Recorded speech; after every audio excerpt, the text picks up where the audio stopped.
Eva, veux-tu pas expliquer un petit peu ton travail et nous parler de l'historique de cette exposition?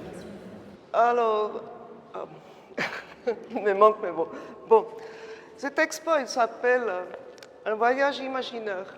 Et je suis vraiment partie sur un voyage depuis le confinement, parce que j'étais tout seul dans ma ferme pendant des semaines.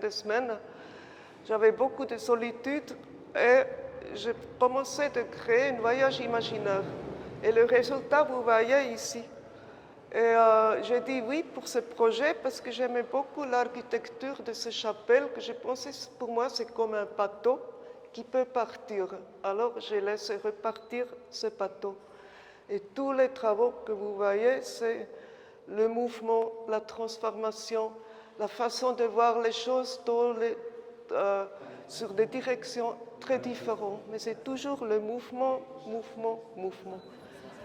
Après un petit passage d'études aux Beaux-Arts, j'imagine. Je suis née dans une grande famille des artistes. Oui. J'ai même des enfants qui sont devenus des artistes.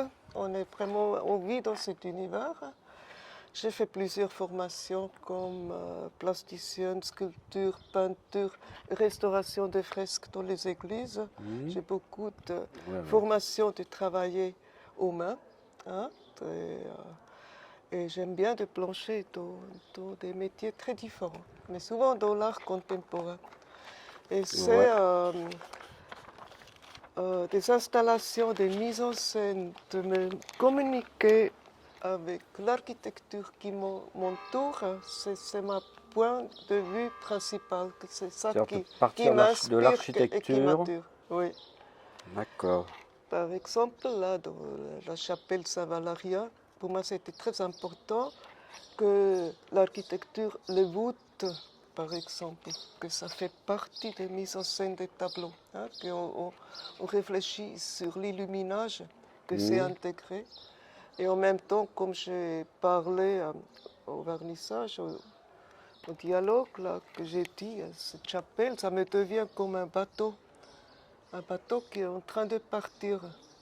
Et comme ça, j'ai intégré le voyage imaginaire. Je trouvais que c'est un très très bel mariage et ça correspond. Et alors pour en venir à des choses plus concrètes, techniquement, vous travaillez comment? Alors, le début, c'est souvent la récupération d'une matière qui m'inspire. Et c'est toujours des grands tas de répétitions que je peux créer des structures. Hein.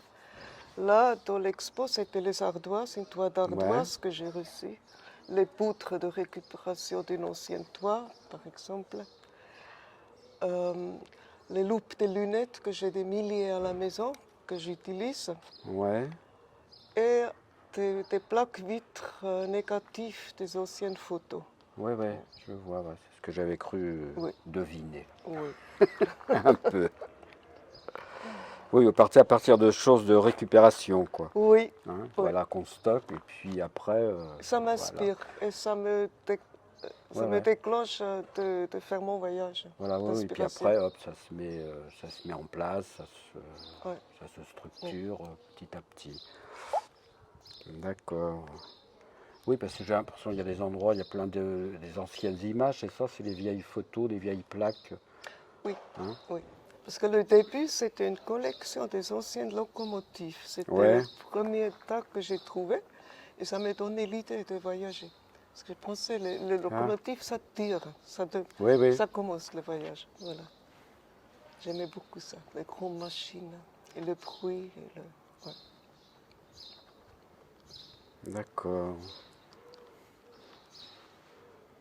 Et donc là, vous avez fait l'installation en fonction donc, du lieu, comme on disait, quoi, c'est bien spécifique. Et